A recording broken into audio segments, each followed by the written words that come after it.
Alors maintenant, on va passer à la table ronde sur, l'animal parent. Donc là, on change complètement de sujet et a priori, il y a pas d'intox.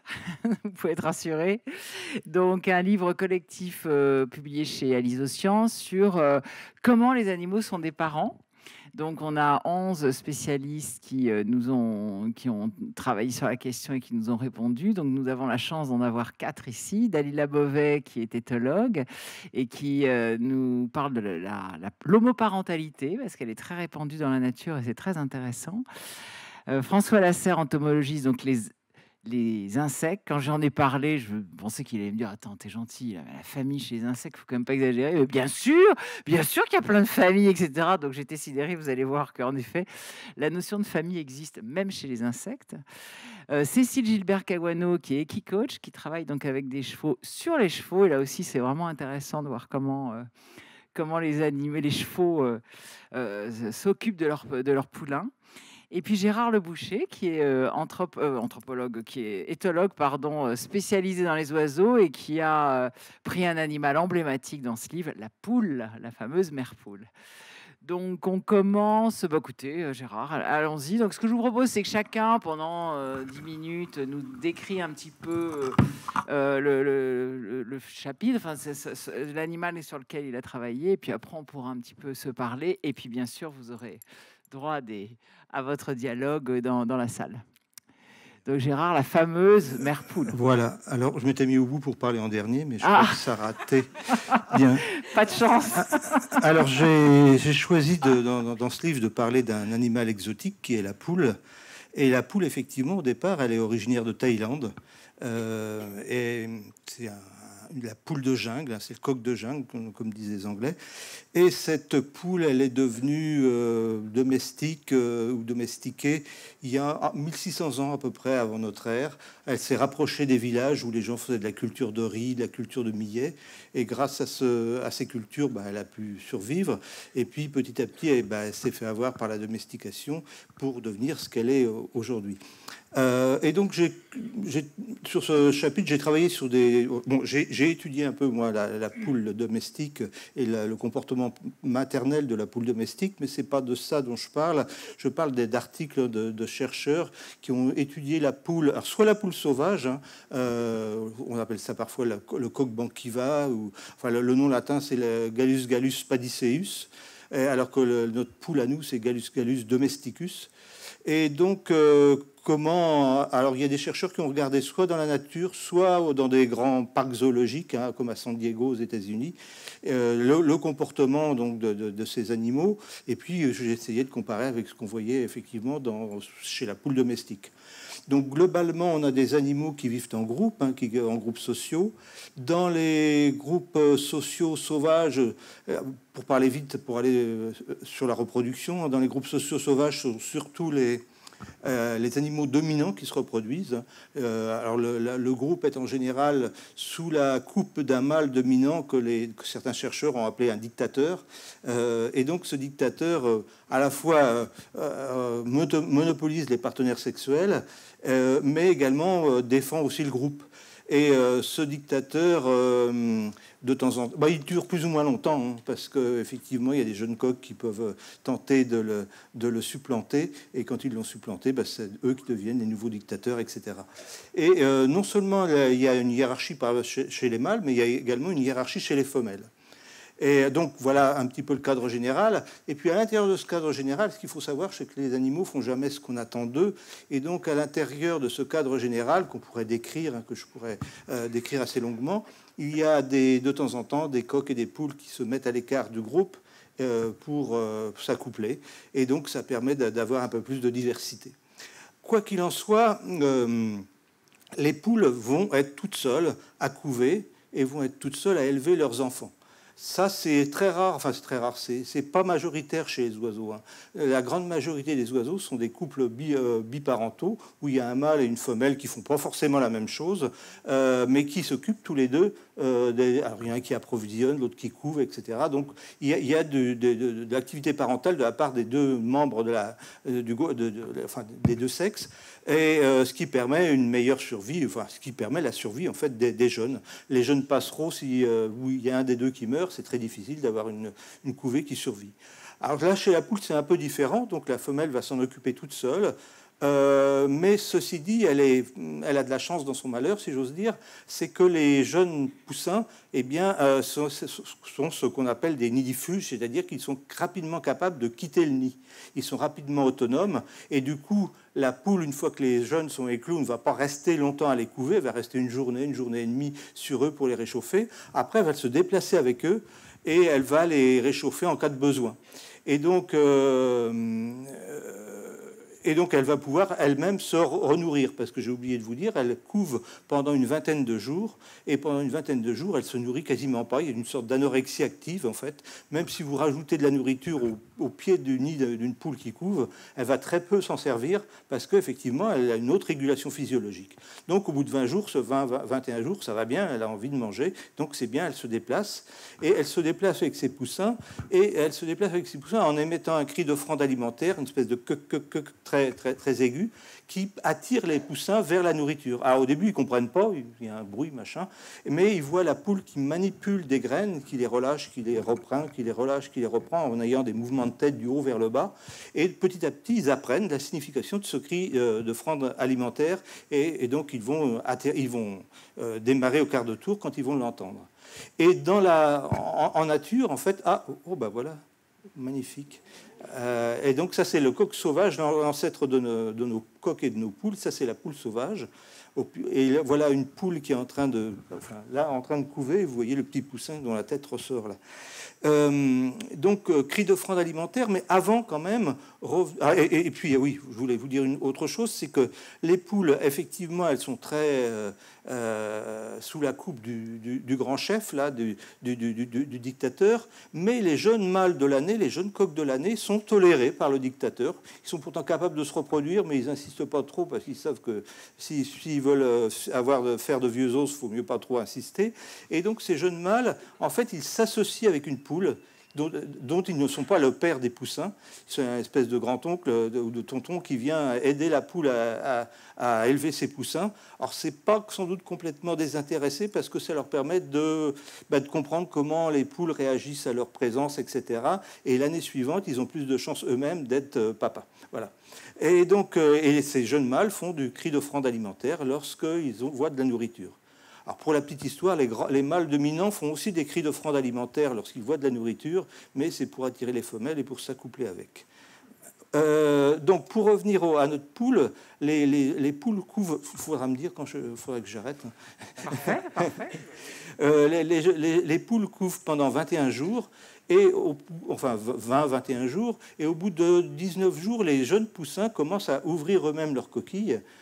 Ils vont, comme quand vous faites un œuf à la coque, hein, vous allez enlever la coquille au-dessus, et les poussins, ils font ça de l'intérieur, et ils font ça en cassant le gros bout de l'œuf. Ils ont les pieds dans le bout pointu, ils ont la tête vers le gros bout de l'œuf, et ils donnent des coups de tête comme ça. Ils ont des bouffées coordonnées de mouvement, et ils donnent des coups de bec dans l'œuf. Et comme ils ont quelque chose de dur sur le bec qui passera après, qu'on appelle le diamant, eh bien, ça leur permet de casser l'œuf. Donc, ils sont tout entiers à cette tâche. Et en fait, le poussin, quand il commence à faire ces mouvements-là, il est sorti des membranes coquillères qui l'entouraient. C'est un peu comme un bébé qui sort de la poche des os. Et le poussin peut entendre ce qui se passe. Et un jour ou deux avant que l'éclosion se fasse, il y a un dialogue qui s'établit entre les poussins et la poule. C'est-à-dire que les poussins émettent des petits cris, et la poule émet des gloussements. Alors ça, les gloussements, c'est le seul cri de poule que je peux faire. Ça fait cloc, cloc, cloc, cloc, cloc, cloc. Voilà. Je trouvais qu'il y avait un bruit bizarre. Enfin bon, d'accord. Et donc, ce cloc-cloc, eh bien, c'est ce qu'on appelle un gloussement. Et c'est le cri que va émettre la poule pour rameuter ses petits. Et les poussins vont apprendre, alors qu'ils sont encore dans l'œuf, vont apprendre à reconnaître ce gloussement, parce que vous pouvez avoir 4 poules, et il n'y a pas 2 poules qui feront le même gloussement. Et donc, grâce à ce procédé, grâce à cet apprentissage, eh bien, les poussins vont apprendre que telle poule est leur mère et par la suite vont la suivre. Donc il y a deux phénomènes, en fait, il y en a même plusieurs, mais enfin on va parler de deux phénomènes qui sont complémentaires. D'une part, un phénomène dont vous avez sans doute entendu parler, c'est le phénomène de l'empreinte. L'empreinte prénatale, c'est-à-dire que le poussin, oui, l'empreinte, le poussin, dès sa naissance, apprend à suivre le premier objet mobile qu'il voit dans son champ de vision, et ça a toutes les chances d'être sa mère. Et évidemment, ça va être renforcé par le fait qu'il va reconnaître son gloussement. Et donc, s'établit de manière assez fine entre la poule et les poussins, eh bien, un dialogue prénatal, et un dialogue qui se poursuit après la naissance. Finalement, la naissance, pour le poussin, ça ne va pas casser la communication. La communication qui existe avant et après la naissance, c'est exactement la même chose. C'est-à-dire qu'il y a des échanges de cris de la part de la poule et du poussin. La seule chose qui change, c'est qu'après, le poussin peut voir la poule, peut se déplacer avec elle et peut voir des comportements de fronde alimentaire. Est-ce que ça veut dire que le poussin a déjà quasiment dès la naissance une signature vocale, comme on le voit par exemple pour les dauphins, etc. Chacun a déjà sa voix et son... Chacun a sa voix, mais surtout chacun reconnaît la voix de sa mère. En fait, ce qui semble, alors j'ai pas de preuve absolue de ça, mais pour avoir travaillé avec des poules, les poules sont très tolérantes. Hein, vous enlevez des poussins, vous en rajoutez, elles disent rien. Sauf si dans une couvée de poussins jaunes, vous mettez un poussin marron, ça risque d'être un peu plus dur. Mais globalement, les poules, elles sont très tolérantes. Et en fait, c'est tout le travail de reconnaissance, je dirais, il repose surtout sur le poussin. Le poussin doit essayer de reconnaître sa mère. Alors ça vaut mieux. Hein. Bon, ils peuvent être mal accueillis, mais bon, il y a moins de chances. Il n'y a pas beaucoup de chances, mais ils peuvent être mal accueillis par une autre poule. Mais surtout, si une poule avait 42 poussins et puis la poule d'à côté n'en avait que 2, pour l'élevage, ça ne serait pas extraordinaire. Donc, chaque poussin apprend à reconnaître sa mère, et c'est comme ça que tout le monde, que j'allais dire que les poussins sont bien gardés. Voilà. Et alors, on a toujours l'image de la mère poule, vous le décrivez d'ailleurs, qui prend les petits sous son aile, qui affronte les dangers, etc. Est-ce que c'est si vrai que ça, déjà, première question? Et combien de temps ça va durer? Est-ce qu'il y a un moment où elle, comme chez les pigeons, elle dit bon, c'est bon, ou est-ce qu'il y a un effet Tanguy avec des poussins qui se collent à leur mère pendant des années? Alors, la défense, oui. Alors, je l'ai vu, hein, même vis-à-vis d'un observateur animé de bonnes intentions qui essaye de les observer. Il faut que votre micro suive votre bouche, parce que sinon c'est compliqué. Oui, vis-à-vis d'un observateur animé de bonnes intentions, elles sont prêtes à attaquer. Et je vais dire que c'est impressionnant. Non, on n'a pas peur, mais on est admiratif devant leur comportement où elles n'hésitent pas, billes en tête, elles vont attaquer. Et on voit des vidéos où une poule attaque un gros chien qui sans doute ne va pas lui faire de mal, mais elle défend ses poussins. Donc ça marche. Au fur et à mesure que les poussins grandissent, effectivement, là, les liens se distendent parce qu'à un moment donné, les poussins vont vivre leur propre vie.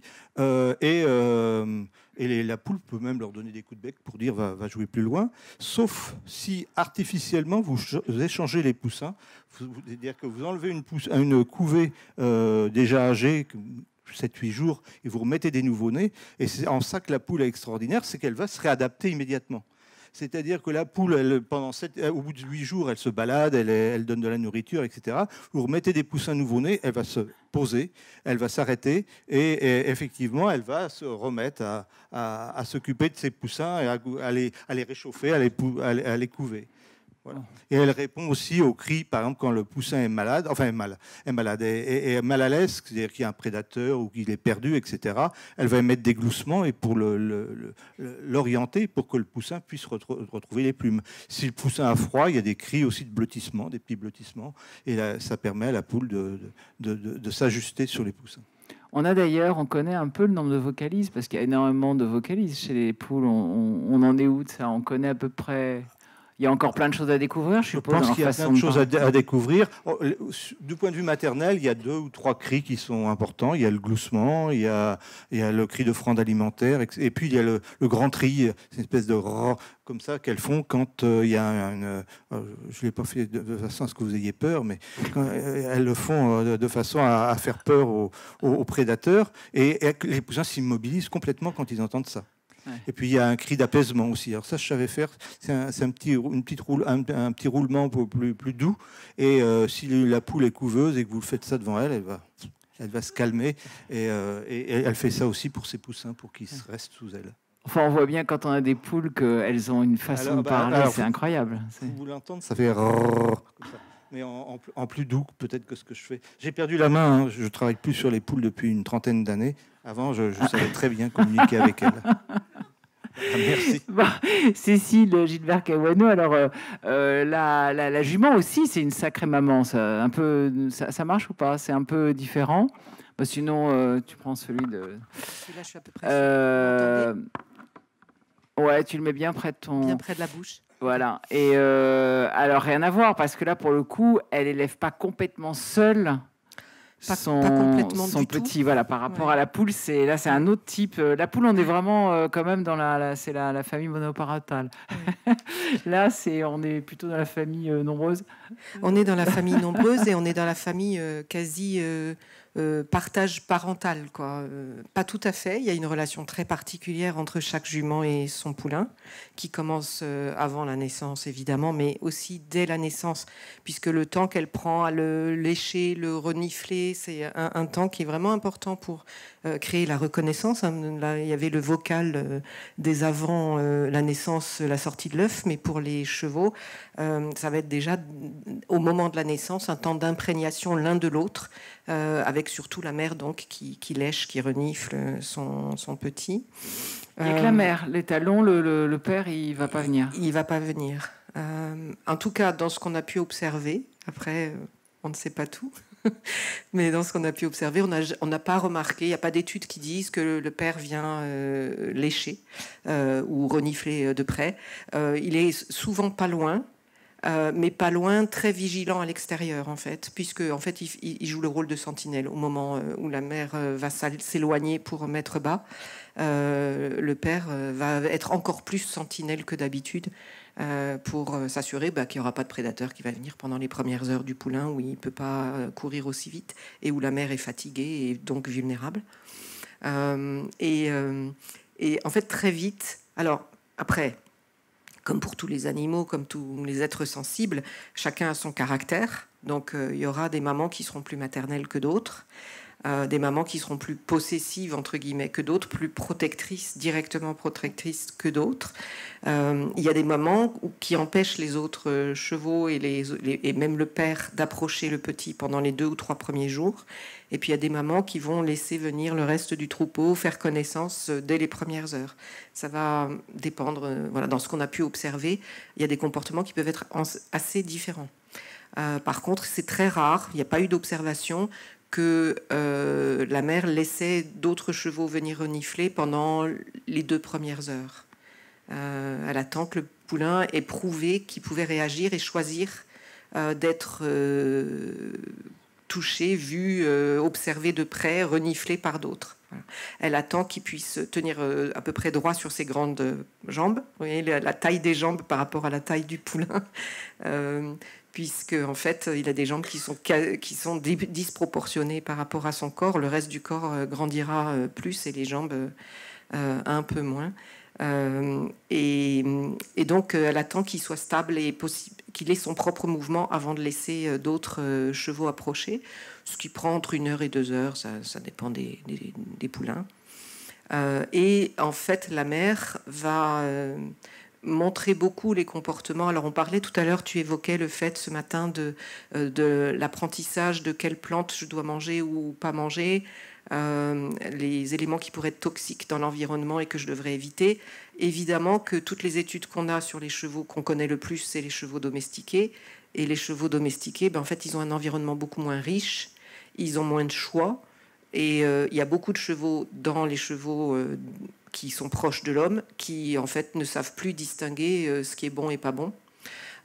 Et tu l'as vu entre autres en coordonnant le bouquin sur l'animal médecin, les chevaux sont comme tous les autres animaux dans la nature, des animaux qui peuvent choisir quand ils sont pas bien d'aller manger quelque chose qui a priori serait toxique pour eux, mais qui dans cette condition, ce contexte particulier va en fait les aider à se débarrasser de ce qui les gêne. Ça peut être les vers, ils vont manger certaines plantes qui sont toxiques s'ils en mangent trop, mais en fait ça leur permet un vermifuge. Ils vont manger, voilà, entre autres de la terre. Des terres très argileuses, c'est souvent parce qu'il y a plus de verre et donc c'est un moyen de s'en débarrasser, etc. Et donc la mère va a priori bousculer son petit s'il commence à s'intéresser à des plantes qui seraient toxiques. Elle va le pousser du museau pour qu'il ne broute pas cette herbe-là, et puis elle va l'orienter vers des plantes qui seraient a priori meilleures pour sa santé, et lui montrer quand elle n'est pas bien. Il arrive même qu'elle urine à côté de son petit quand elle n'est pas bien. Elle urine, elle lui fait sentir son urine, et puis elle va manger une plante et elle lui fait renifler la plante. Donc là, on a vraiment l'impression d'un comportement d'enseignement sur le fait de prévenir son petit si jamais tu as la même maladie ou la même douleur que moi, la même difficulté. Ben voilà, quand c'est ce symptôme, va manger cette plante. Voilà. Mais ça, on le voit chez les animaux qui sont plus éloignés de l'homme. Voilà. Alors, autant les poules, on a vraiment l'image de la mère poule qui pardonne peut-être un peu tout. Je sais pas si c'est peut-être faux, mais chez les juments, ça a l'air d'être un peu différent. Tu parles dans le livre de... Alors, deux choses. C'est que d'abord, le troupeau entier participe à l'éducation. Donc ça, c'est aussi différent par rapport aux poules. Ça, je veux bien que tu nous en parles. Et puis, tu nous dis que parfois, le petit va au coin. Est-ce que tu peux nous raconter ça? Parce que en ce moment où il y a un grand débat sur les enfants, faut-il mettre les enfants au coin ou pas? Si les chevaux peuvent nous donner la réponse. Alors, c'est comme pour à chaque fois qu'on observe des animaux, en fait, on ne sait pas ce qui se passe à l'intérieur dedans. Donc, je ne sais pas comment c'est vécu par les poulains et ce que pensent les chevaux adultes qui mettent en œuvre ce comportement. Mais en tout cas, on peut observer les chevaux sont donc des animaux extrêmement sociaux.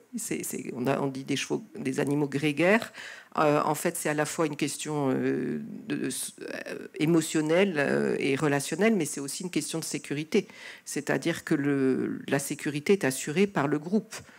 Quand il y a des prédateurs qui viennent, comme ce sont des grands herbivores, les prédateurs qui viennent, c'est souvent des meutes, parce qu'on n'arrive pas à tuer un poulain ou un animal, même un cheval blessé, faible, avant de le tuer. Il faut être soi-même un gros prédateur. Et donc très souvent, les prédateurs des chevaux dans la nature, c'est des prédateurs qui attaquent en meute, que ce soit des lions ou en groupe, comme les groupes de lions ou des meutes de loups. Et donc, c'est très utile d'être plusieurs pour pouvoir se défendre. Et quand vous avez une meute de loups ou un groupe de lions qui attaquent des chevaux, il faut qu'ils soient bien organisés, parce que la plupart du temps, les chevaux savent très très bien se défendre. Ils se mettent en rond autour de l'animal le plus vulnérable, et puis ils peuvent mordre ou donner des coups de sabot qui sont dangereux pour les prédateurs. Et donc, la sécurité est assurée, entre autres, par le groupe. Et puis, ils ont des amitiés qui sont très solides. C'est très rare qu'un cheval qui est copain avec un autre cheval, quand ils ont été éloignés un certain temps, ils ne se retrouvent pas avec des manifestations de plaisir évidentes. Ils se cherchent l'un l'autre, ils se titillent, ils vont jouer ensemble. Voilà. Donc il y a un côté social très fort. Et c'est vrai aussi pour l'éducation du poulain, où tout le monde va faire attention, quasiment tous les membres du troupeau vont faire attention à ce que le poulain apprenne les bons codes, que ce soit les codes non verbaux, puisque vous n'entendez pas les chevaux. Là, on parlait de vocalises avec un certain nombre de vocalises, et on ne connaît pas encore tout sur les vocalises des poules. Mais pour les chevaux, vous les entendez rarement. Même si vous vous promenez dans la campagne et que vous voyez des groupes de chevaux, c'est rare que vous entendiez les chevaux hennir. Les chevaux ne hennissent pas beaucoup, ils ne vocalisent pas beaucoup. Ils ont tendance à ne le faire que s'ils se voient plus et qu'ils s'appellent, parce que au regard, ils ne se reconnaissent pas, ils ne se retrouvent pas. Et donc, en fait, ils ont une communication non verbale, principalement non verbale. C'est la posture, le mouvement des oreilles, le mouvement du corps. Et donc, il faut que le poulain, il apprenne les codes et il sache réagir avec le comportement attendu. Et si jamais le poulain ne réagit pas comme un cheval donné dans le groupe ou un ensemble dans le groupe de chevaux attend qu'ils réagissent, eh bien, ils vont se déplacer et l'empêcher de venir avec eux. Et donc, ils vont mettre le cheval au coin. Enfin, il n'y a pas de coin dans la nature. Voilà, mais il est tout seul, il est isolé. Et donc le poulain, lui, il n'est pas à l'aise, il n'aime pas ça, il n'est pas tranquille. Peut-être qu'en plus, il a envie d'aller téter sa maman, parce que quand il est un peu sous stress, le fait de téter, c'est un geste aussi émotionnel. Et puis, la jument, elle baisse les oreilles, elle tourne la tête, elle baisse... voilà, elle dit, non, pas maintenant. Alors il va voir un parrain, une marraine, un copain, et l'autre lui fait non, pas maintenant. Voilà. Et apparemment, ce serait un des moyens qu'ont les chevaux pour apprendre que tiens, ce comportement-là, peut-être, je vais pas faire pareil la prochaine fois. Voilà. Et donc, tu expliques aussi que c'est vraiment le troupeau qui éduque le petit. Est-ce qu'il y a, comme on le voit pour les dauphins, par exemple, ou pour les cachalots, où ils expliquent très très bien ça, Fabienne Delfour et François Sarano, est-ce qu'il y a une complicité entre les femelles? Alors, en fait... Pour le petit, hein, oui, donc en fait, ça va être... Dans les études qu'on a pu publier... en plus que j'ai pu lire, parce que je n'ai pas lu toute la littérature, il y en a quand même beaucoup sur les chevaux, puisque les humains ont quand même beaucoup fréquenté les chevaux, et qu'en plus les humains pensent qu'ils comprennent les chevaux. Parce que comme il y a des codes qui ont été installés depuis 3000 ans et des poussières, on croit qu'on comprend ce qui se passe à l'intérieur dedans. Et ce qui n'est pas obligatoirement toujours vrai. Et donc, du coup, il y a quand même pas mal de publications qui ont été faites, mais principalement sur des chevaux domestiqués, à propos de chevaux domestiqués. Donc, on commence à avoir des études qui sont publiées sur les chevaux féraux, c'est-à-dire les chevaux qui sont redevenus sauvages, dans des environnements où les humains ne les embêtent pas, vont pas les voir, n'interviennent pas sur leur survie, sur leur organisation sociale non plus. Et donc, du coup, ce qu'on a pu voir dans les études sur lesquelles j'ai pu me pencher, c'est que... je crois que j'ai perdu ta question. Est-ce que c'est vraiment le troupeau qui aide la jument, et est-ce qu'il y a de la solidarité avec les autres juments, ou est-ce qu'il y a au contraire de la jalousie ou de l'indifférence? Alors donc voilà, merci beaucoup. Oui, c'est tout le troupeau qui voilà. Donc encore une fois, il y a des personnalités. Donc il y a des chevaux qui s'en fichent des poulains dans des groupes de chevaux. Alors dans la nature, les groupes de chevaux sont souvent autour de 7, 10 maximum, enfin entre 5 et 10, c'est souvent pas beaucoup, ça. On a l'image de... Non, on a l'image des... Voilà, mais parce qu'on a l'image des cow-boys, oui, c'est ça. Des cow-boys qui avaient les grands troupeaux. Et puis on a l'image aussi de certains rassemblements, parce qu'à certaines périodes, il y a en fait plus de nourriture à certains endroits. Donc il y a plusieurs groupes de chevaux qui se retrouvent sur un même territoire. Donc de l'œil humain, on a l'impression d'avoir un grand troupeau. En fait, c'est souvent des petits groupes qui se sont rassemblés. Et puis qui, le reste de l'année, à d'autres moments dans leur vie, vont s'éloigner un peu plus. Et donc, dans ces groupes, il y en a qui sont quelquefois plus intéressés pour prendre en charge, pour jouer le rôle de parrain, marraine, oncle, machin, et puis d'autres moins. Mais globalement, tous ont un œil normalement plus ou moins sur le poulain, et donc justement pourraient avoir des réactions en fonction de c'est OK de faire ça ou c'est pas OK de faire ça. Et puis pour les juments, en fait, ça va dépendre dans ce qu'on a pu observer, donc plutôt principalement sur les chevaux, les groupes de chevaux domestiques. On a pu observer qu'il y avait souvent quand même une relation très particulière entre la mère et le petit, qui fait que la mère n'a pas envie que le petit aille voir les autres juments, ou que voilà, donc elle va plutôt avoir une relation un peu exclusive, au moins dans les 2-3 premiers mois. Voilà. Après, ça s'éloigne un peu plus et il y a plus le parrainage. Mais il y a des groupes de chevaux, et entre autres dans les endroits où les chevaux sont dans des conditions un peu plus dures, où là, il y a un peu plus de solidarité entre les juments, et où il y a même une organisation de prendre le rôle à ma place si je suis fatiguée ou si j'ai besoin que mon petit ne me suive pas. Et on a principalement étudié ça chez les Islandais, parce qu'en Islande, vous n'avez pas beaucoup d'herbes. Et donc ils mangent surtout de la mousse, parce que la terre est pleine de lave. Alors la lave, ça peut être très fertile, mais quand c'est vieux. Et comme en Islande, la lave, elle est chaque année un peu renouvelée, en fait, la terre n'est pas si fertile que ça, et donc on a beaucoup de mousse. Et donc, pour pouvoir allaiter, la maman islandaise a de temps en temps besoin d'aller assez loin pour brouter, pour manger suffisamment. Et quelquefois, c'est trop fatigant pour le petit, ou voilà, il pourrait pas, s'il y avait un danger, revenir rapidement vers le troupeau. Et donc, elle éloigne son petit en disant « fiche-moi la paix, je vais aller manger ». Et du coup, pendant ce temps-là, si ça dure plus d'1 heure, 1 heure et demie, en fait, le petit va être accueilli, même sollicité par d'autres Islandaises, par d'autres juments islandaises, pour qu'ils viennent téter chez elles. Voilà. Et ça, c'est assez rare, en fait. C'est dans les troupeaux de chevaux, normalement, le bébé, le poulain, il tète sa maman et c'est tout. Mais dans les troupeaux, il y aurait des conditions un peu plus dures. Et entre autres, chez les Islandais, ça peut arriver. Alors là, on a parlé de deux styles d'animaux quand même assez emblématiques et assez proches des humains. On arrive à des animaux beaucoup plus compliqués à comprendre pour nous, parce que beaucoup plus mystérieux, l'air de rien, finalement. François Lasserre, les insectes. Alors déjà, en fait, les insectes, ça veut rien dire. Parce qu'il y a tellement de centaines de sortes d'insectes. Déjà, on a presque du mal à dire le mot, les insectes. Alors, la parentalité chez les insectes, c'était quand même un sacré challenge. Il marche, le micro, pas? Alors, oui. Tu as parfaitement raison. Et d'ailleurs, je suis très content. J'en profite pour te remercier parce que c'est rare que les insectes soient présentés dans un bouquin, surtout dans un bouquin qui parle des animaux et des parents. C'est vrai qu'on n'associe pas trop les insectes à des animaux ni à des parents, mais ce sont bien des animaux. Vous êtes environ à 61% mouche à merde, et moi aussi, au niveau des gènes. Donc vous avez quand même une part d'insectes qui est en vous.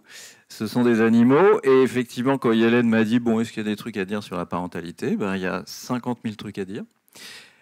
Là, vous avez une espèce, on a pris 10 minutes, une espèce 10 minutes. Et là, je suis à 50 000 espèces en France métropolitaine. Donc, je ne sais même pas par où commencer sur la parentalité chez les insectes. Parce qu'en fait, les insectes, comme tu le dis si bien, ça veut un peu rien dire. Ça veut dire que quand vous êtes adulte, vous avez 6 pattes, comme ici.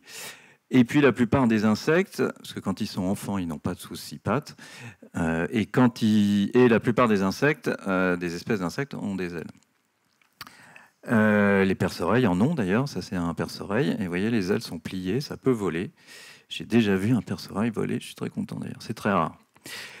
Donc 50 000 espèces, 10 minutes, je fais une règle de 3, du coup on en a pour un bout de temps, voilà, on va rester là toute la nuit ensemble. Par où commencer, c'est absolument incroyable. Alors, on pense quand même d'habitude... Bon, il y a quand même une grande part des insectes, parce qu'ils ont un problème, mais ce n'est pas un problème, c'est qu'ils ne vivent pas très longtemps. Donc, ils n'ont pas le temps de faire des trucs, des machins, de l'apprentissage, etc. Parce qu'ils vivent, disons, quelques jours, quelques semaines, voire quelques années. Le record, c'est 53 ans quand même. Et puis, le mini, c'est environ 10 jours, de l'œuf à l'adulte. À la mort de l'adulte, mais ils vivent pour la plupart pas très longtemps et donc ils n'ont pas tellement le temps d'être parents. Et donc une grande partie des insectes, il y a un accouplement mâle-femelle et le mâle, alors le rôle de papa est quand même assez limité, j'ai pas trouvé grand-chose. Le rôle du mâle est terminé, la femelle fécondée va pondre et mourir. C'est le cas de plein des papillons que vous connaissez souvent. Voilà. Les parents, en fait, savent même pas à quoi ressemblent leurs enfants.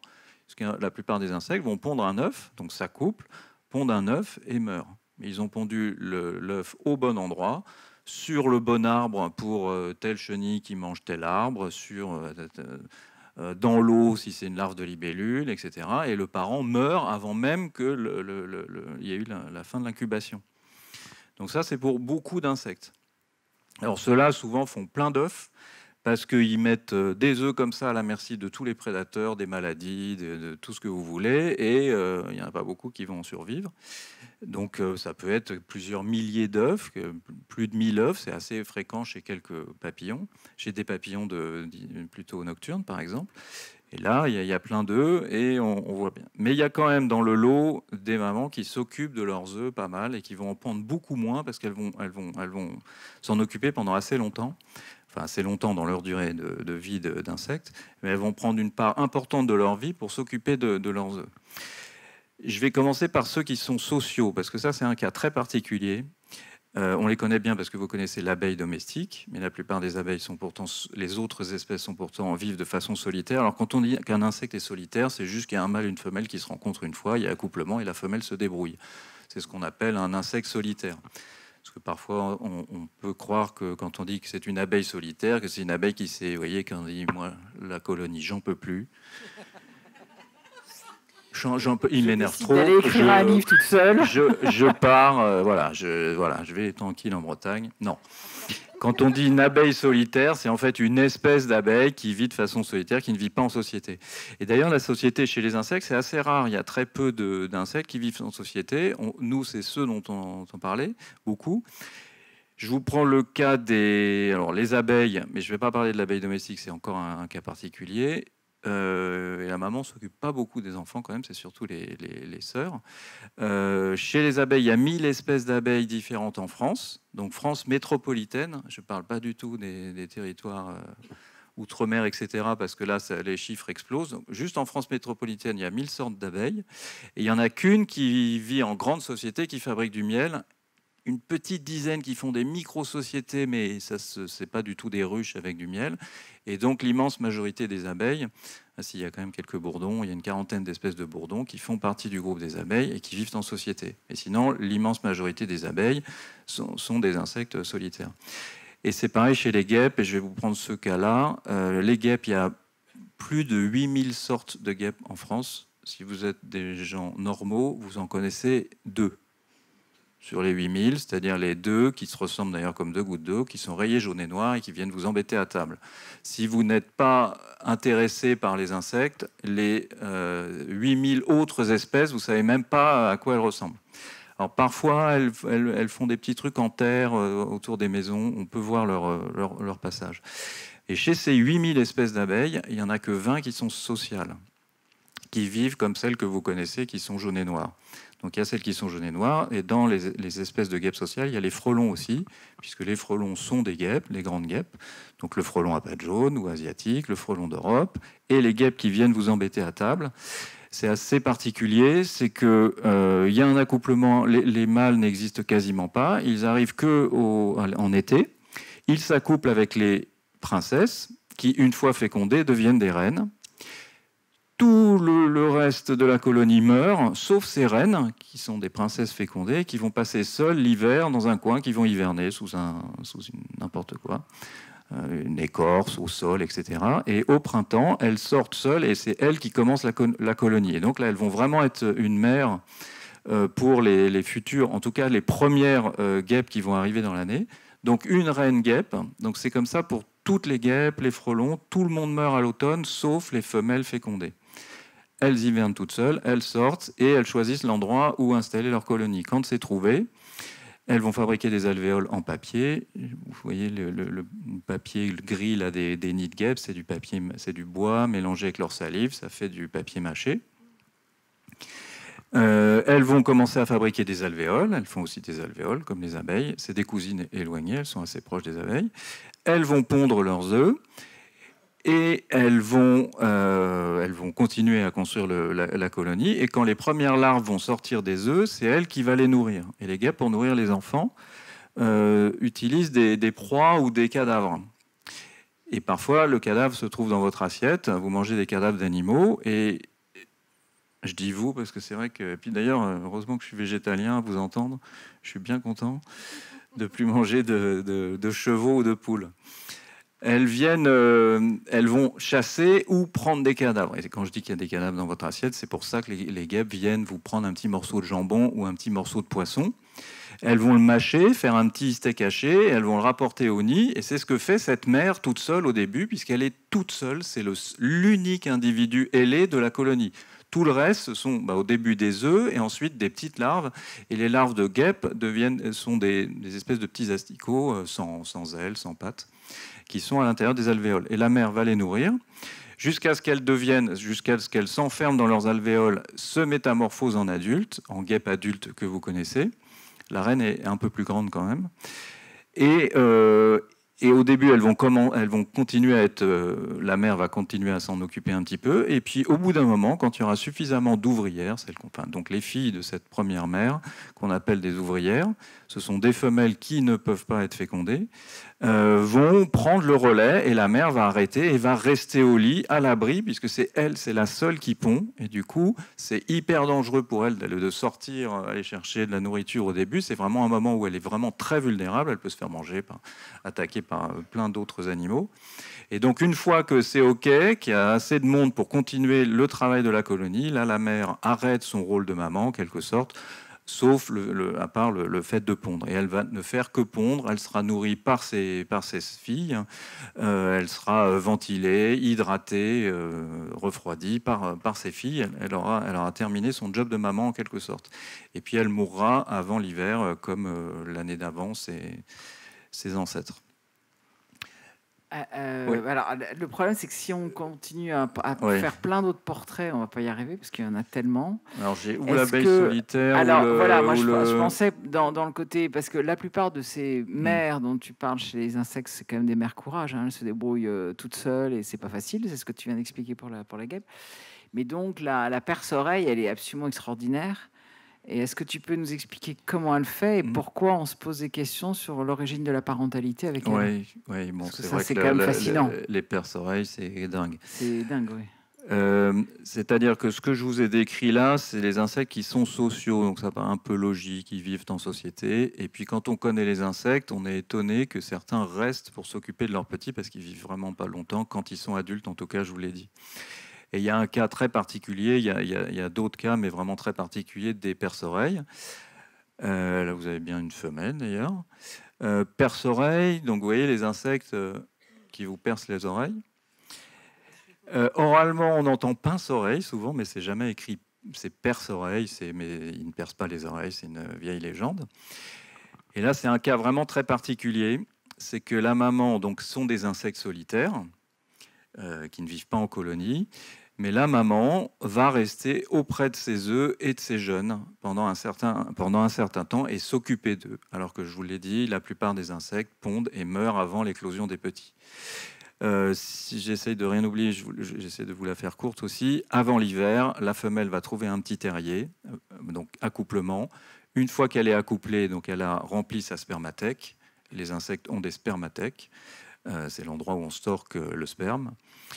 Et ça peut durer d'ailleurs des années. On garde les spermatozoïdes vivants pendant des années sans avoir besoin d'accouplement. Ça, c'est vraiment une particularité aussi des insectes. Sa spermathèque est remplie. Elle va toute seule hiverner dans un coin, dans un terrier. Elle va pondre avant l'hiver. Elle va mettre tous ses œufs en tas et passer tout l'hiver à côté de ses œufs. Elle va chasser les mâles qui seraient dans le coin et qui voudraient squatter pour l'hiver dans un terrier parce que les mâles pourraient manger ses œufs. Et pendant tout l'hiver, elle va retourner les œufs, les mettre en tas. Elle ne va pas les étaler, elle va les mettre en tas, les lécher.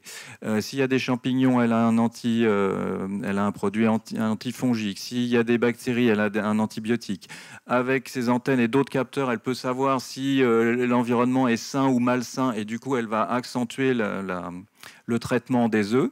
Ils sont en tas, elle les retourne, ils sont bien, ils sont toujours aérés, ils ne prennent pas de champignons. Avant, à la sortie de l'hiver, avant le printemps, avant l'éclosion des œufs, là, elle va les étaler à ce moment-là, et ça va favoriser l'émergence des petits. Ils vont plus être en paquet. Et quand les petits sortent, elle reste. Donc le petit perce-oreille, qui ressemble d'ailleurs à une maman perce-oreille, il est exactement comme elle, sauf qu'il n'a pas d'ailes. Il a aussi les deux petits cercles à l'arrière, là, les deux petites pinces que vous voyez là. Et donc en présence de sa mère dans le terrier. Et elle va rester quelque temps, ça peut durer assez longtemps, plusieurs semaines, à continuer à s'occuper des petits, les nourrir. Au début, c'est elle qui sort, ils sont omnivores, elle rapporte de la nourriture au nid. Et puis au bout d'un moment, ils vont grandir. Et puis elle sera quand même assez vieille. Elle est née l'année d'après et parfois elle meurt dans le nid et elle va être mangée par ses petits. C'est le cas aussi chez des araignées qui sont des animaux très différents des insectes, mais ça peut arriver. La mère, le corps de la mère va servir à ce que les petits aient plein à manger. On a testé avec et sans maman. Ça c'est important, je l'ai mis dans le livre. Parce qu'on s'est dit, effectivement, là, logiquement, vous dites, oui, elle les protège, elle les nourrit, tout ça. Et puis, en fait, c'est pas forcément un avantage d'avoir une mère, parce qu'elle peut aussi, elle, à un moment, comme certains oiseaux, dire, celui-là, il va jamais s'en sortir, je vais pas le nourrir, je vais pas gâcher ma nourriture. Vous voyez les mamans oiseaux qui choisissent qui va mourir ou qui va pas mourir, la maman perce-oreille, elle le fait aussi un peu. Et donc, c'est pas forcément un avantage d'avoir une maman comme ça. Et donc, quand on a retiré une mère au perce-oreille, parce que c'est vrai qu'on se dit, c'est génial, mais on la retire, ils s'en sortent plutôt bien. En revanche, c'est si on retire les frères et sœurs que c'est plus embêtant. Et finalement, la naissance de la famille, ce serait plutôt un mix de tout ça, d'avoir une maman qui peut être protectrice et un avantage, et une collaboration entre les frères et sœurs qui n'est pas forcément évidente parce qu'ils peuvent être aussi cannibales entre eux, ils peuvent se manger les uns les autres, il peut y avoir de la concurrence, mais il y a quand même aussi de la solidarité. Et du coup, c'est un vrai modèle d'étude pour les chercheurs, les perce-oreilles, parce que comme c'est des animaux qui sont arrivés avant les mammifères sur Terre, ça fait peut-être très longtemps que le noyau familial est arrivé sur Terre, et pourquoi c'est resté, et pourquoi est-ce un avantage évolutif d'avoir une maman et des frères et sœurs. Et donc, on continue les recherches parce que j'imagine que vous n'avez pas beaucoup d'entomologistes autour de vous. Il n'y en a pas beaucoup, des entomologistes. Donc, il y a très peu de gens qui travaillent sur tous ces sujets. Et d'ailleurs, vous êtes les bienvenus si vous voulez vous reconvertir ou faire des études en entomologie, voire adhérer à l'Office pour les insectes et leur environnement, qui est l'association dont je suis vice-président. Donc, tu nous montres qu'en fait, la perce-oreille a peut-être évolué vers un modèle de parentalité qui aurait quand même finalement bouleversé à sa façon l'évolution, parce que c'est une autre façon d'être parent. Et ça, c'est quand même assez fascinant. Ce qu'on voit dans ce thème de la parentalité, comme tous les thèmes sur les animaux, de toute façon, c'est l'incroyable inventivité dans la nature, où en fait, tout est possible.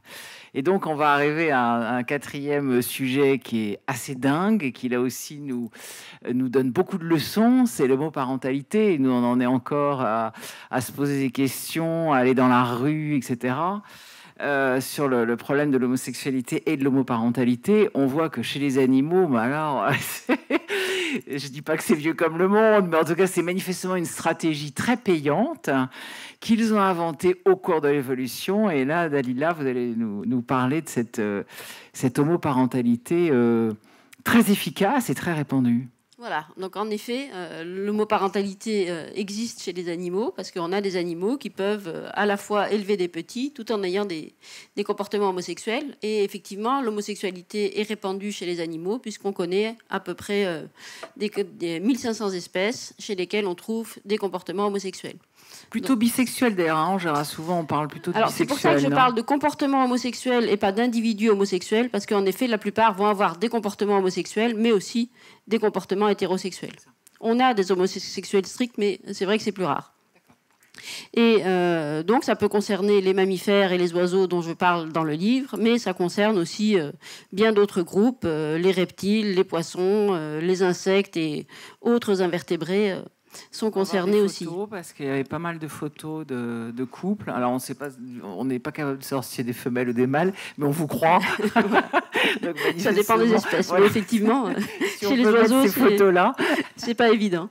Et donc, je vais commencer par les oiseaux, parce que c'est vrai que c'est les familles homoparentales qui rappellent les plus les nôtres, c'est probablement les familles d'oiseaux, parce que, comme disait Gérard, dans la majorité des espèces d'oiseaux, on va avoir deux parents qui vivent ensemble et qui coopèrent pour élever les petits. Et une des familles homoparentales qui a été la plus médiatisée, c'est probablement celle de Roy et Silo. Donc Roy et Silo, ce sont deux manchots mâles qui vivaient au zoo de New York, les voilà, et sont des manchots à jugulaire, comme on peut le voir sur la photo. Et l'histoire commence en 1998. Donc, Roy et Silo vivent dans ce zoo et les soigneurs remarquent qu'ils passent tout leur temps ensemble, ils dorment ensemble, ils nagent ensemble et ils ont aussi l'un vers l'autre des comportements de parade et notamment le comportement qu'on trouve dans cette espèce qui consiste à offrir à l'autre un caillou. Alors, pourquoi un caillou ? C'est parce qu'ils construisent des nids en galets et donc offrir à l'autre un beau galet, ça veut dire j'aimerais construire un nid avec toi et donc j'aimerais construire une famille avec toi. Et c'est ce que nos deux tourtereaux ont fait. Donc Roy et Silo ont construit un beau nid, mais ils ont dû le trouver un peu vite parce qu'évidemment, étant deux mâles, ils ne pouvaient pas pondre d'œufs pour ce nid.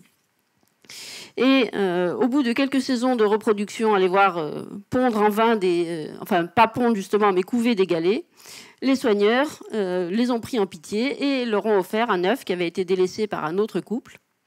Et Roy et Silo ont pris grand soin de cet œuf, donc ils l'ont couvé, et puis ensuite, quand le petit a éclos, ils l'ont nourri, réchauffé, protégé, etc., jusqu'à ce que ce poussin devienne une belle femelle manchotte qui a été appelée Tango.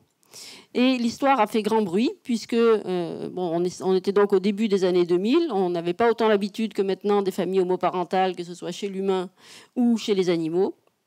Et donc ça a inspiré 2 pièces de théâtre, mais aussi un livre pour les enfants, qu'on peut voir en diapo peut-être, si on peut avoir les diapos qui suivent. Voilà. Donc voilà nos amis Roy et Silo avec leur petite. Et ce livre a été un best-seller, il a été traduit dans plusieurs langues, y compris en français. Là, on voit la version française, mais il a aussi fait scandale aux États-Unis, où il a été interdit pendant 5 années de suite. Il a fait partie des 10 livres les plus interdits quand même aux États-Unis, dans les bibliothèques et les écoles. Et il continue régulièrement à faire débat encore maintenant. Donc l'histoire de Roy et Silo est loin d'être unique. Les couples de même sexe sont fréquents chez les manchots. Et donc depuis, on a entendu parler de beaucoup d'autres couples de manchots, des couples de mâles, mais aussi des couples de femelles, auxquels en captivité, on a donc offert des œufs qui étaient délaissés et qui ont élevé des poussins. Et on peut trouver ça aussi chez d'autres espèces d'oiseaux, comme par exemple chez les vautours ou chez les flamants roses. On a des histoires similaires. Mais ce n'est pas seulement en captivité qu'on peut trouver des familles de ce type-là, puisque notamment chez les albatros, donc les albatros, ce sont ces grands oiseaux marins qui peuvent vivre jusqu'à 70 ans et chez lesquels les couples vont souvent rester ensemble toute leur vie.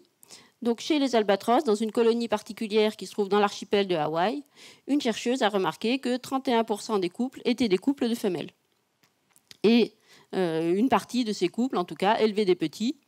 Les chercheurs ont constaté qu'un peu moins de la moitié des œufs se trouvaient fécondés, ce qui veut dire qu'il arrivait à certaines de ces femelles d'aller s'accoupler avec un mâle, mais de revenir ensuite pour pondre, couver et élever l'œuf avec leur compagne.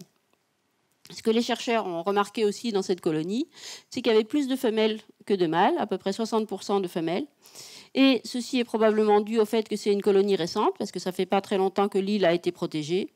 Et apparemment, dans cette espèce, ce sont les femelles qui sont les plus aventureuses, donc elles vont aller s'installer dans des nouveaux sites de nidification, alors que les mâles ont plus tendance à rester dans les colonies où ils sont nés. Du coup, il y a plus de femelles que de mâles, donc les femelles ne vont pas toutes se mettre en couple avec un mâle, mais elles ne peuvent pas non plus élever un petit toutes seules, parce que les petits ne vont pas voler avant l'âge de 6 mois, et donc ça veut dire que pendant toute cette période-là, de couvaison, de protection du petit, on va avoir besoin d'un parent pour rester avec le petit, pendant que l'autre va aller chercher à manger à des centaines de kilomètres de là. Et donc, c'est adaptatif, comme vous le disiez, pour ces femelles, de se mettre en couple avec une autre femelle, puisque ça va leur permettre d'élever un petit, ce qu'elles n'auraient pas pu faire seules. Donc c'est particulièrement important en cette période de réchauffement climatique, parce que malheureusement, on a la montée du niveau des eaux qui menace à peu près 65% des sites de reproduction des albatros dans l'archipel de Hawaï. Et donc le fait de savoir que les femelles, qui sont en quelque sorte des pionnières dans tous les sens du terme, donc les femelles ont cette plasticité, qu'elles sont capables de s'adapter à des nouveaux sites de reproduction et également à différents systèmes d'appariement, c'est un facteur d'espoir pour l'espèce.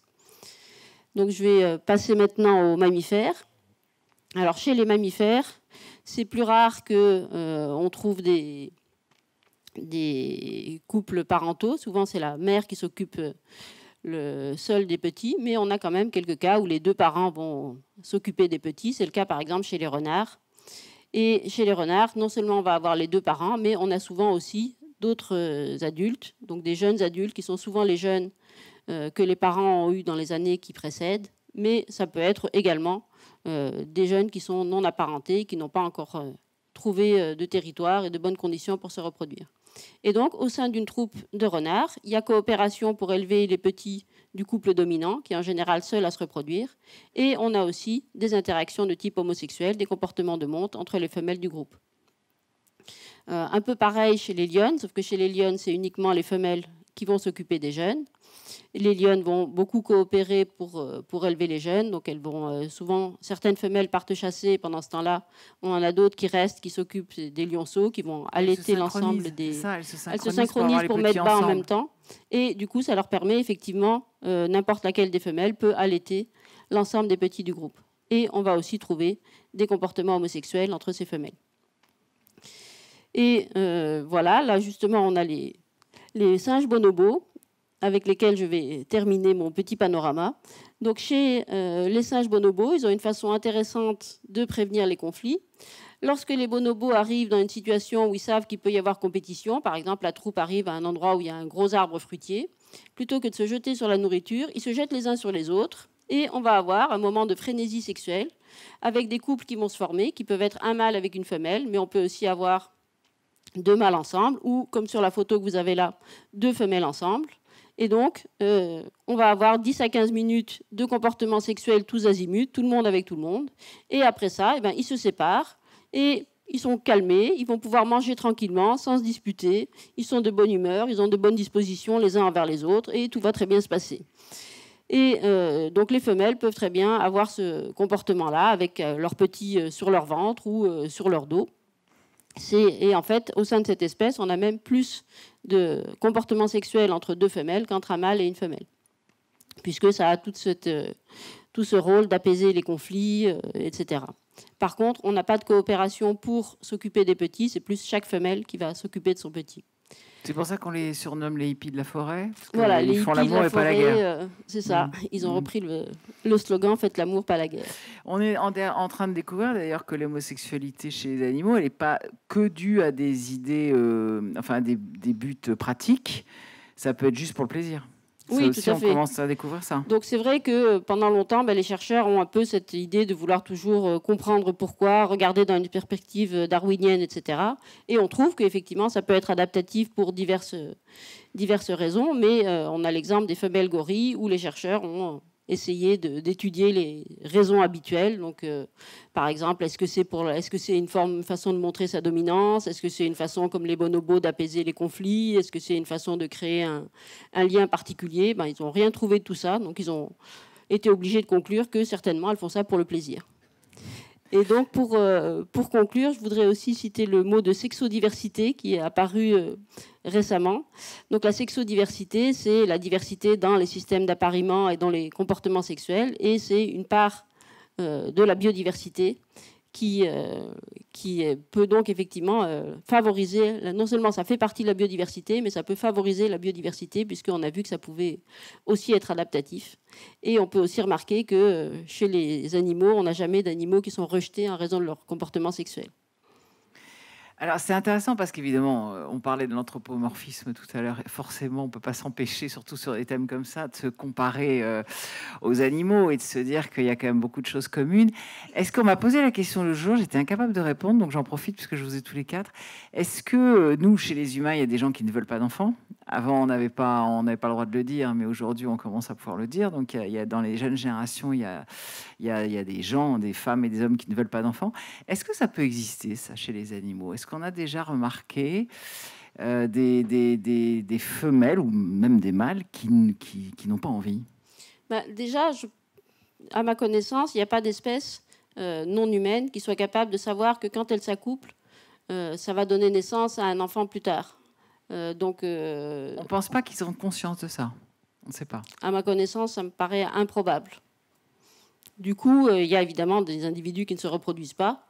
Il peut y avoir des individus qui n'ont pas de relations sexuelles pour tout un tas de raisons, mais il y a des meilleures mères que d'autres, des meilleurs pères que d'autres. Donc il y en a qui sont certainement plus motivés pour s'en occuper.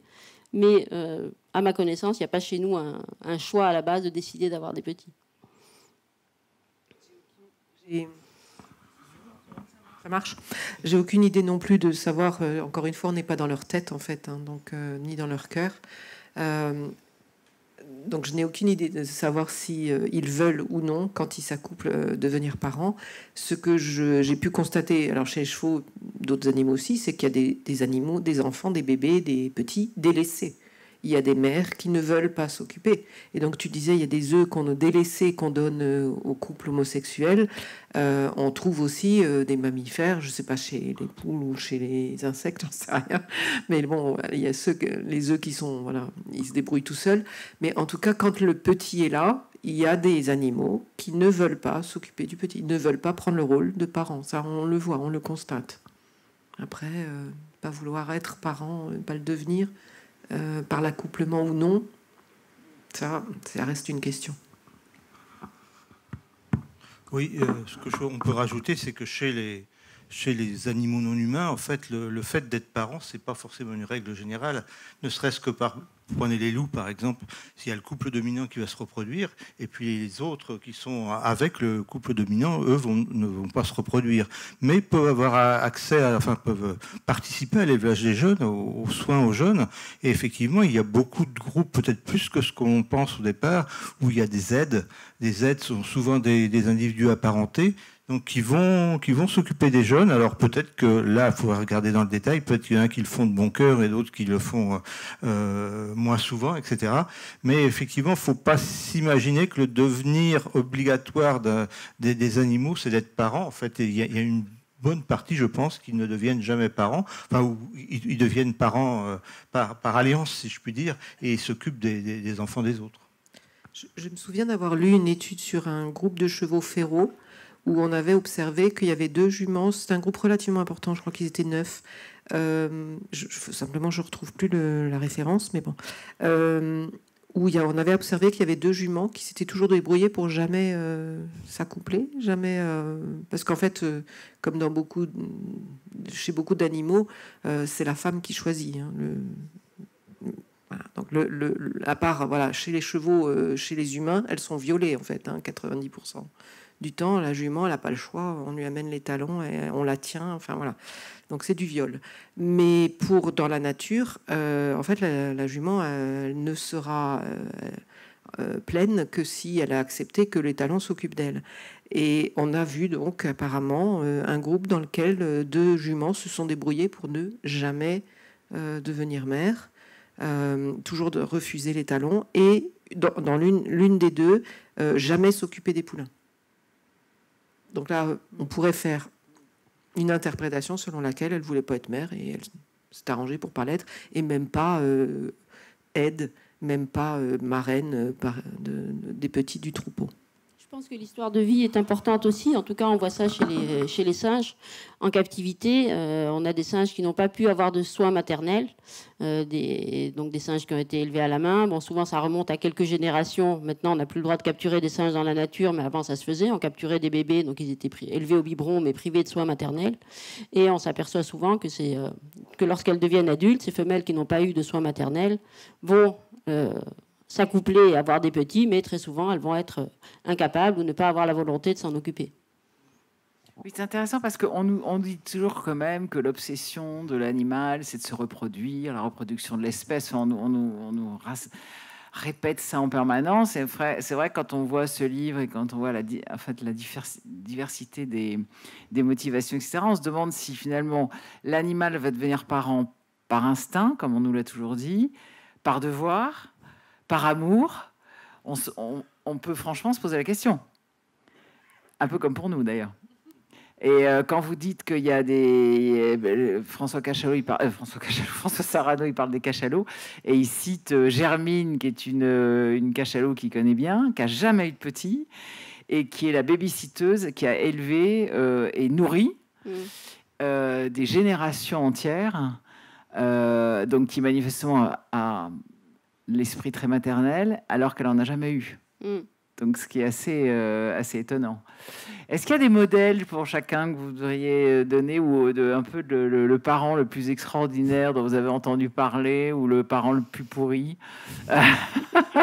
Est-ce qu'il y a des cas comme ça dont vous pouvez nous parler? Dans chacun dans vos domaines. Bon, je suppose que pour les insectes, c'est peut-être pas évident. Mais bon. Mais oui. Je vais essayer.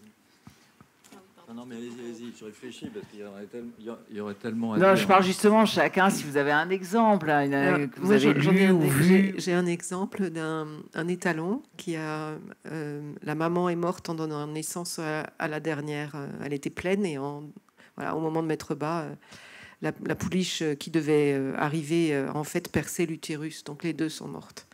Et donc, le petit de l'année précédente s'est retrouvé orphelin à peu près à 1 an, puisque les chevaux, c'est souvent un cycle d'à peu près d'1 an. Et en fait, le père a pris le rôle de maman. Et il a énormément pris du temps pour être avec son petit, alors qu'il y avait le troupeau. Donc, le poulain aurait pu être pris en charge par les frères et sœurs et les autres un peu plus âgés. Et il a vraiment pris énormément de temps pour jouer justement le rôle de montrer l'herbe, jouer avec lui, etc., jusqu'à laisser le poulain jouer avec lui, lui monter sur le dos et le téter. Donc il laissait le poulain téter son fourreau. Voilà, donc ça, apparemment, c'est pas le seul étalon à avoir fait ça. C'était pas un cas absolument unique, mais voilà, j'ai pu être témoin de ça et voilà, c'est assez rigolo à regarder quand même. J'ai entendu dire sur des singes, ça, moi, des gorilles qui s'occupaient des petits. Est-ce que vous avez d'autres exemples comme ça à nous donner? Non, simplement dire que chez les poules, pour ce que j'en ai vu, en fait, si on regarde les oiseaux. Oui, non, mais les poules sont les oiseaux. Je sais bien, mais ou les oiseaux. Oui, non, c'est que si on les regarde au cours d'un cycle reproducteur, hein, on regarde le comportement, et puis on peut noter combien de fois elles restent avec le jeune, combien de temps elles restent avec le jeune, combien de fois elles leur donnent à manger, etc. Donc on peut établir des tableaux de qualité de soins parentaux. On s'aperçoit que d'une reproduction à l'autre, les bonnes mères restent les bonnes mères et les moins bonnes mères restent les moins bonnes mères. Donc en fait, il y a un aspect individuel. C'est ce qu'on a souvent parlé de personnalité. C'était quelque chose qui a été très développé dans les études du comportement ces dernières années, avec des hauts et des bas, avec des succès et des insuccès. Mais c'est l'idée qu'on appelait avant la diversité interindividuelle, c'est-à-dire que tous les individus ne sont pas identiques. Et c'est pour ça que quand on décrit le comportement d'un animal en disant c'est comme ça, il fait ça, oui, c'est vrai, jusqu'à temps où on en voit un autre qui fait exactement l'inverse ou qui fait quelque chose de différent. Donc, on ne peut pas dire que tout le monde fasse de la même façon. Et en tout cas, ce que j'ai vu sur les poules, effectivement, montre qu'il y a des caractères, il y a des poules qui vont bien s'occuper de leurs jeunes et d'autres qui vont faire le minimum pour que ça survive. Et est-ce qu'il y a des poules qui sont nulles au départ et qui vont apprendre? Parce que Fabienne Delfour, elle parle des dauphins. Elle dit qu'il y a des dauphines des dauphins, femelles qui sont, ça les intéresse pas du tout, et que les cousines, les autres femelles vont les aider et qu'elles vont finalement apprendre à être mères. Est-ce que ça existe chez les poules? J'ai pas d'exemple, peut-être aussi parce que les conditions expérimentales ne le permettaient pas.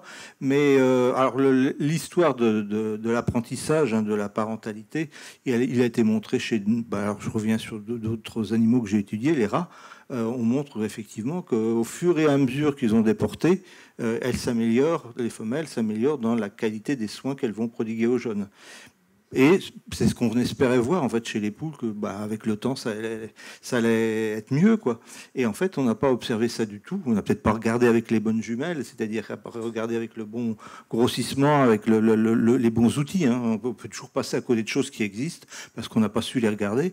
Mais chez les poules on n'avait pas d'amélioration comme ça. Simplement justement ces caractères. Il y en a qui font ça bien dès le départ et puis ça continue d'être bien après. Et puis d'autres qui font ça, on survit, mais c'est moins affirmé. Par contre, effectivement, chez les rats, on a un effet de l'expérience.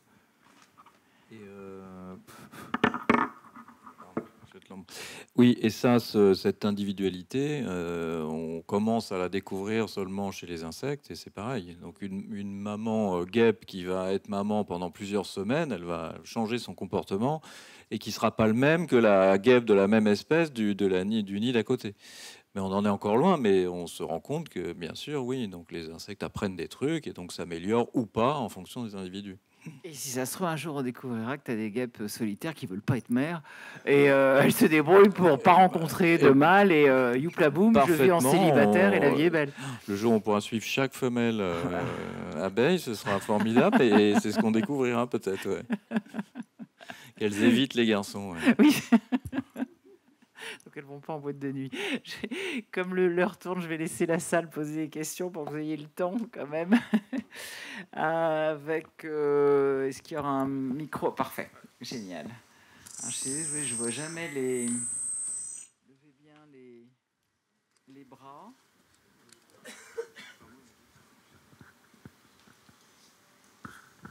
Oui, bon, j'ai une question.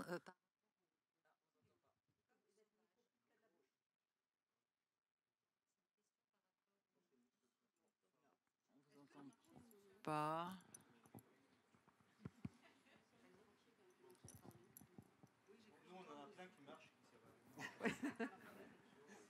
Si on parlait fort.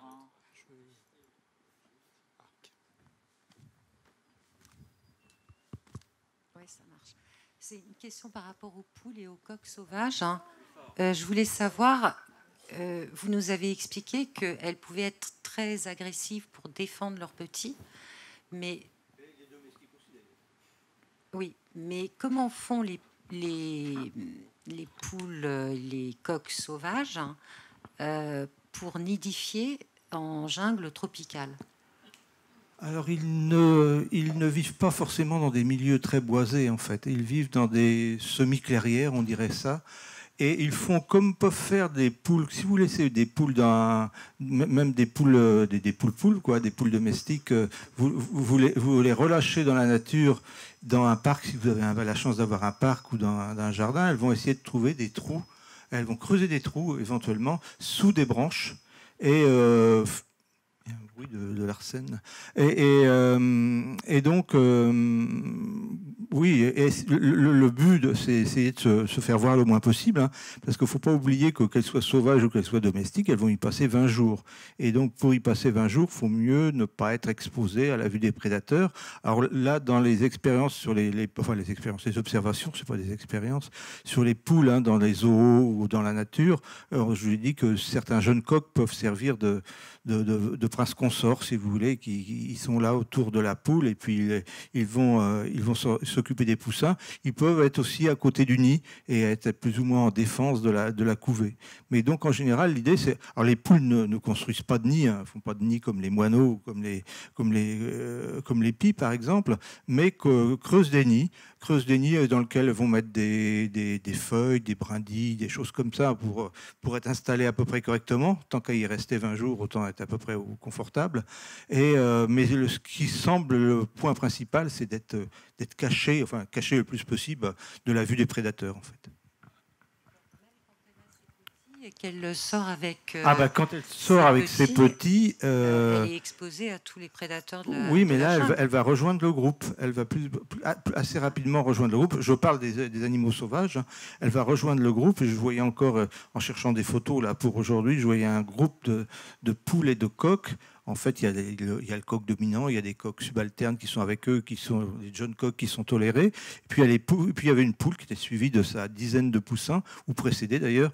Mais donc, elles vont se retrouver dans le groupe. Et la socialité, c'est aussi un des buts de la socialité. C'est aussi en commun, on se défend mieux que si on est tout seul. Et donc, le moment le plus dangereux, sans doute, c'est effectivement, c'est quand elles sont dans leur nid toutes seules. Et puis, au moment où elles sortent, où les poussins éclosent, effectivement, elles vont rester pendant un jour et demi sans trop bouger. Là, elles peuvent être sans doute plus vulnérables. Mais heureusement, il y a un congénère au moins qui veille sur elles. Merci.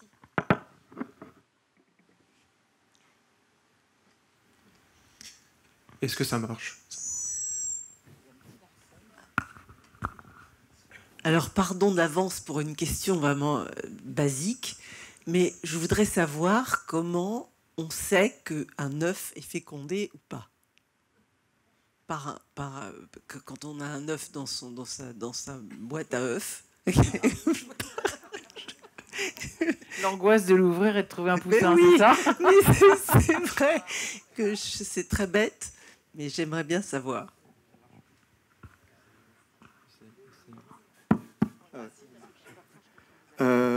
Oui, je ne suis pas spécialiste mais en fait, une pratique qui est très ancienne, c'est de mirer les œufs. Mirer les œufs, c'est quoi? C'est regarder l'œuf, avoir une petite lampe, une petite ampoule, enfin, mettre l'ampoule à un bout de l'œuf, alors je ne sais plus si c'est le gros ou si le petit, et puis regarder, ça va éclairer l'œuf de l'intérieur, et normalement, il faut attendre quelques jours. Hein. Si l'œuf est fécondé, il y a un petit disque c'est le blastocyste, hein, qui se développe. Donc c'est le bébé qui commence il a peut-être 50, 100, 200, 300 cellules qui se sont développées, et ça fait une petite tache. Et donc, s'il n'y a pas cette petite tache, très vite, on va s'apercevoir que l'œuf va finir par pourrir, etc. Mais donc, dans les premiers jours, hein, il faut regarder s'il y a le petit disque qui se développe, mais peut-être pas le lendemain de la ponte, parce que là, on risque de ne pas voir grand-chose.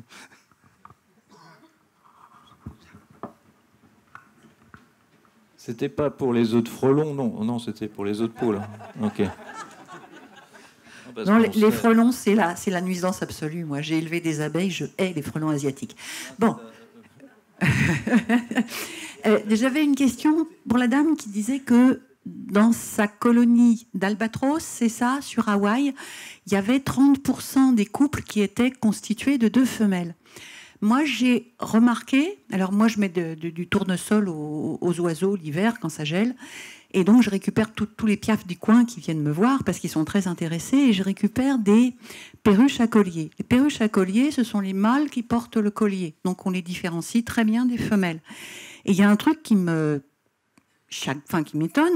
c'est que je vois plein de femelles, quand elles viennent, parce qu'elles viennent à 15, hein, je vois plein de femelles et à chaque fois un mâle, c'est tout. Donc, est-ce que c'est une espèce qui vient d'arriver, les perruches à collier, dans ma zone? Avant, il n'y en avait pas. Est-ce que par hasard, au moment où une colonie d'oiseaux se fonde, est-ce que les oiseaux auraient un système pour faire en sorte qu'il y ait plus de femelles que de mâles? Alors, c'est pas systématique. Je ne sais pas du tout comment ça se passe pour les perruches à collier. Souvent, quand on voit plusieurs femelles et un seul mâle, on a aussi tendance à penser qu'il y a une compétition entre les mâles. Donc peut-être que c'est aussi parce que les femelles se tolèrent bien entre elles et que c'est moins le cas des mâles. Mais à ma connaissance... À ce moment-là, je verrais plein de mâles à un autre moment. Il faut bien qu'ils mangent, ces petites bêtes, même si c'est des garçons. Oui. Bah, peut-être qu'ils se nourrissent ailleurs. C'est pas impossible. Ou peut-être que vous voyez plusieurs fois des mâles différents, mais qui viennent pas au même moment. Mais effectivement, donc en tout cas chez cette espèce d'albatros, on a constaté que c'était les femelles qui allaient plus facilement coloniser des nouveaux territoires, mais c'est pour la reproduction, donc c'est un cas un peu particulier. Et bon, c'est pas impossible qu'on trouve des choses similaires chez d'autres espèces. C'est pas impossible que les femelles soient plus aventureuses aussi chez les perruches à collier, mais pour ce que j'en sais, dans les sites, donc effectivement, c'est vrai qu'en Île-de-France, on a des perruches à collier qui arrivent un peu partout et elles se reproduisent, donc il doit quand même y avoir pas mal de mâles, d'autant que ce sont aussi des oiseaux monogames. Mais je peux pas vous en dire plus. Je connais pas bien du tout cette espèce-là.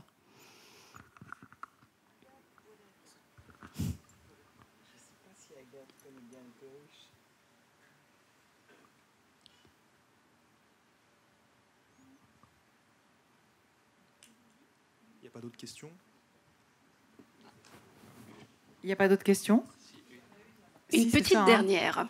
Bonjour. Moi, j'aurais une question par rapport juste aux insectes.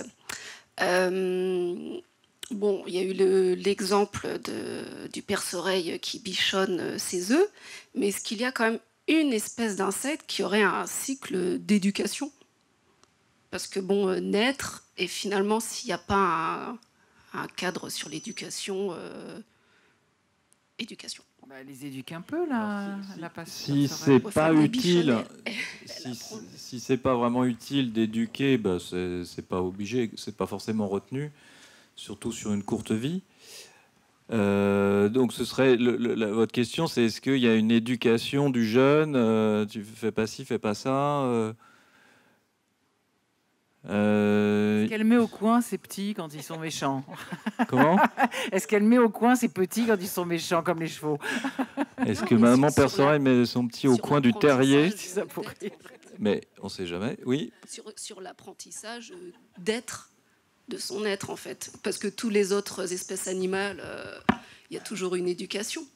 Mais les insectes, comment ils s'éduquent? Non. Oui, bon, je généralise, mais bon, c'est pour les insectes que ça m'intrigue en fait. C'est pas le cas. Ce qu'on sait, c'est que il y a des cultures chez les insectes sociaux, mais ils vont vivre en groupe assez longtemps ensemble. Et donc une ruche de bourdon n'a pas la même façon de vivre que la ruche de bourdon qui est à côté. On a fait des expériences où on faisait apprendre à certaines bourdonnes, mais c'était les sœurs, c'était pas la mère, mais entre sœurs, elles s'apprennent des trucs. Alors, c'était pas de l'éducation des jeunes. Est-ce que la mère... pas facile, je ne sais pas s'il y a la réponse à cette question. Ils vivent pas très longtemps, disons, les adultes, par exemple, bourdons, qui peuvent apprendre plein de choses au cours de leur vie, mais adultes vont vivre 4 semaines. Donc, c'est seulement 4 semaines. Et pourtant, au cours de ces 4 semaines, ils peuvent apprendre un nombre de trucs incroyables et pas se comporter du tout comme leurs frères et comme leurs sœurs. C'est plutôt, il n'y a que des filles. Ou les bourdonnes d'une autre colonie. Mais apprendre des trucs de la mère aux enfants, ça se peut. Chiche. À creuser. Comment ? Oui. Est-ce qu'il y a d'autres questions? Oui. Attendez, c'est mieux avec le micro, parce que sinon on ne vous entend pas. Je voulais savoir s'il y avait eu des études en éthologie plus approfondies par rapport à l'homosexualité dans le monde sauvage, parce que toutes les études qui ont été faites sur les animaux en captivité, j'ai lu que ça a été beaucoup contesté et que c'était plus un rapport adaptatif à la captivité. Est-ce qu'il y a eu des études menées dans le monde sauvage? Bien sûr, il y en a énormément. Et les femelles albatros dont je parlais sont des femelles qui sont tout à fait sauvages déjà. Les renards ou les lionnes dont je parlais aussi. Donc c'est vrai que des familles où on donne des œufs, où on les voit grandir, c'est le cas des manchots, etc. En captivité, c'est ceux qu'on connaît le mieux, on connaît bien l'histoire. Mais en nature, on a énormément d'espèces où on trouve effectivement les bonobos aussi. Tous les exemples que j'ai donnés ont été observés en nature aussi. Donc, les deux pingouins vedettes du zoo de New York, ça a été beaucoup contesté scientifiquement. Et qu'est-ce qui est contesté scientifiquement? Le fait que ce soit parce qu'ils n'avaient pas le choix? Oui, en fait, c'était un comportement adaptatif parce qu'ils étaient en captivité, qu'ils n'avaient pas le choix. Donc, comme il y a le besoin d'être en couple, ils se sont tournés vers ceux qui étaient là. Mais peut-être à l'état sauvage, ça ne serait pas passé comme ça. Enfin, il y a eu toute une discussion après autour de ça. Déjà, même en captivité, souvent, il y a des mâles et des femelles. Et on a même eu des cas contraires en captivité où il y avait des groupes où il y avait des mâles et des femelles et où deux mâles, par exemple, se choisissaient et étaient ensemble. Et quand c'était des espèces en voie de disparition, on séparait activement les mâles et on les mettait avec une femelle. Et on avait aussi des grands débats là-dessus. Vous brisez un couple qui s'aime d'amour tendre au nom de la reproduction de l'espèce. Mais en nature, on a aussi... donc, c'est vrai que le sexe ratio biaisé va jouer, comme je le disais pour les femelles d'albatros. Ça explique qu'on ait autant de couples de femelles, donc 30% en général, effectivement, c'est parce qu'il y a un sexe ratio biaisé ou quelque chose, mais un pourcentage plus faible, on va le trouver dans énormément de communautés, y compris quand elles ont le choix. Donc ça existe clairement chez beaucoup d'espèces, y compris en nature, et y compris quand il y a du choix et quand le sexe ratio est équilibré. Et chez les grands mammifères uniquement et les oiseaux? Il n'y a pas... Non, au contraire, je disais qu'on trouve ça chez tous les groupes d'animaux, en fait, donc les poissons, dans tous les groupes de vertébrés, donc poissons, reptiles, amphibiens, et c'est moins connu chez les invertébrés, mais on en a aussi chez les insectes, chez les céphalopodes, chez les crustacés. Il y en a énormément, un peu partout.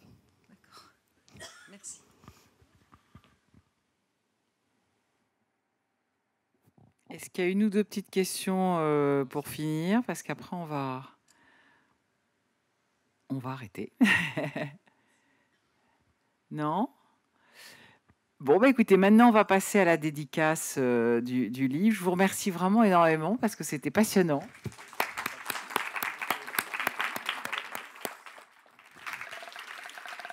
Vous pourrez normalement revoir ce qu'on a pu enregistrer sur la chaîne de la Cité des Sciences et de l'Industrie et sur la chaîne la nôtre, donc l'Animal et l'Homme. Moi, je vous donne rendez-vous pour ceux qui vont en Bretagne fin août à la Bourbansais pour le 23 et 24 août pour d'autres journées sur les intelligences animales. Et puis, merci à la Cité des Sciences de nous avoir accueillis, de nous avoir aidés. Merci à Botanique, notre mécène, de nous aider. Merci à vous tous, parce que c'était vraiment chouette. Et puis, merci à ce public, qui est un public formidable, passionné, et qui a été très cool, parce que c'était un peu compliqué aujourd'hui. Donc, merci de votre gentillesse. Et à l'année prochaine. Au revoir, merci.